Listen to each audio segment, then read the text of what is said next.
You've probably heard terms like index funds, ETFs, mutual funds, and hedge funds everywhere. But here's the truth. Most people hear these words without really understanding what they actually mean. And that confusion can cost you time, money, and missed opportunities. In this video, I'm going to break everything down in a simple and practical way.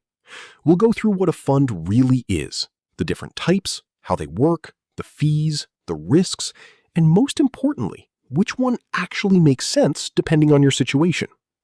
Give me a few minutes and you'll understand what many people stay confused about for years. Quick disclaimer, this is educational content, not financial advice. Always do your own research before making any investment decisions. Before comparing anything, let's get the basics clear. A fund is simply a shared pool of money. Here's an easy way to picture it. Imagine a group of friends planning a holiday together. Instead of one person paying for everything, everyone contributes a portion into one shared budget. That combined money is then used to pay for flights, hotels, food, and activities. No single person carries all the responsibility, and everyone benefits from the full experience. That's exactly how a fund works. Investors pool their money together, and that money is invested across different assets like stocks, bonds, or real estate. Instead of managing everything yourself, the fund handles it, and you share the overall performance. Here's something a lot of beginners don't realize. Funds solve two major problems. One, diversification, spreading risk across many investments. Two, convenience, not having to pick and manage everything yourself. Because trying to pick winning stocks consistently is extremely difficult. Even professionals struggle with it. Let's start with index funds. An index fund doesn't try to beat the market. Instead, it aims to match the market. So what does that actually mean? There are market indexes, basically lists of companies that represent a portion of the market. An index fund simply copies one of these lists. No stock picking, no predictions, no guessing. This is called passive investing. And because there's no active decision-making, the fees are very low. That's one of the biggest advantages. Another major benefit is diversification. When you invest in an index fund, you're often investing in hundreds of companies at once. So even if one company performs badly, it doesn't significantly impact your overall investment. There's one thing many beginners don't know. Index funds are only priced once per day. So if you place a buy or sell order during the day, it doesn't execute instantly. It gets processed after the market closes at something called the net asset value, or NAV. For long-term investors, this usually doesn't matter, but it's important to understand. Now let's move on to mutual funds. At first, they sound similar to index funds, but there's a key difference. Mutual funds are usually actively managed. That means there's a fund manager, or a team, making decisions about what to buy and sell. Their goal is to outperform the market. Now, that sounds great, but there's a trade-off: higher fees. Because you're paying for expertise, research, and active decision-making. And over time, fees matter more than most people think. Even a small difference in fees can significantly impact your long-term returns due to compounding. Here's something worth knowing.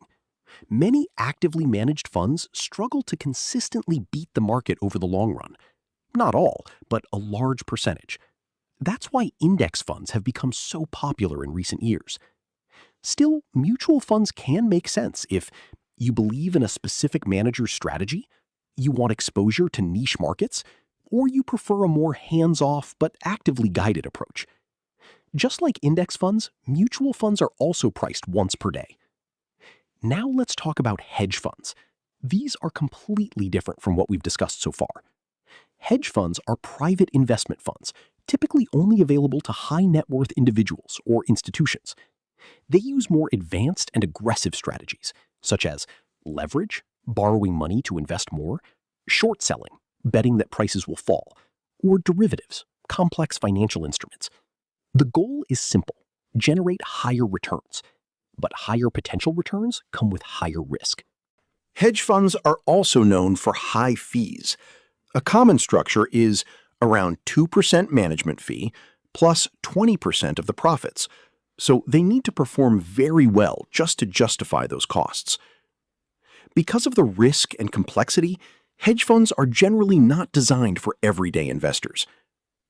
Now, let's talk about ETFs, exchange-traded funds. Think of ETFs as a blend between index funds and stocks. Like index funds, they hold a basket of investments, they offer diversification. But like stocks, they trade throughout the day. Prices change in real time. You can buy and sell instantly. This gives you more flexibility and control. Most ETFs are also passively managed, so their fees are low. They're accessible, flexible, cost-efficient. And that's why many investors prefer them today. Let's simplify everything. Index funds, passive, low-cost, long-term focus. Mutual funds, active, higher cost, trying to outperform. Hedge funds, high risk, complex, for wealthy investors. ETFs, flexible, tradable anytime, usually low cost. Which one should you choose? For most people, especially beginners, index funds and ETFs are usually the most practical choices.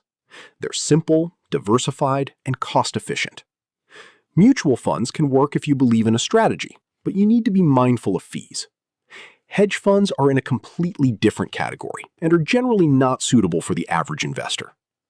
If this helped you clearly understand the difference between index funds versus ETFs versus mutual funds versus hedge funds, tap like and subscribe. That support makes a huge difference and helps me keep producing more content like this.